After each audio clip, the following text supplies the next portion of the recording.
I hope the Cabinet Secretary has got this at the top of her priority list, because teachers and pupils are sick to the back teeth of how they're being treated in our schools. It is a huge problem. I think it's causing massive issues with the management within our schools.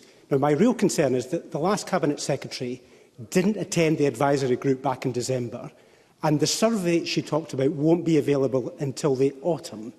I fear that the government aren't moving fast enough. There has been a mushrooming of cases since the pandemic. There has been a problem with mental health, the lack of resources, additional support needs. All of these issues should be at the top of our list. What can she say to reassure me that she fully understands the problem that exists in schools?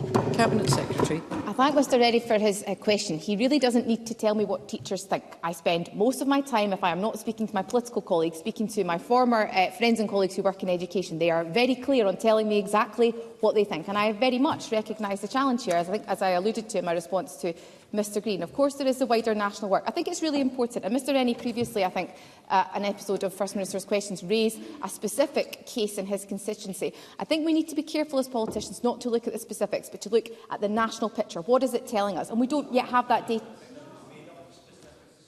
We don't yet have that data because it hasn't been gathered since 2016, so I want to look at that data in more detail. The second point I make is that the Sagrabus work is really fundamental to this endeavour. It will work with COSLA, but it will also work with our trade union partners, and certainly on Saturday and Friday I know there is a real encouragement from our trade union partners that they are part of the solution in identifying how we can better support our schools. So I hope that gives Mr Rennie a reassurance. I've spent much of my time as Cabinet Secretary over the course of the last 6 weeks looking at this issue, trying to get that granularity that we don't yet have. But it's important, as I say, that we don't look at the specifics necessarily of these extreme cases, and that we instead look to support our local authority partners on the ground and help fundamentally to support those who work with our children and young people. So yes, teaching staff, but also learning support assistants, behaviour support assistants too.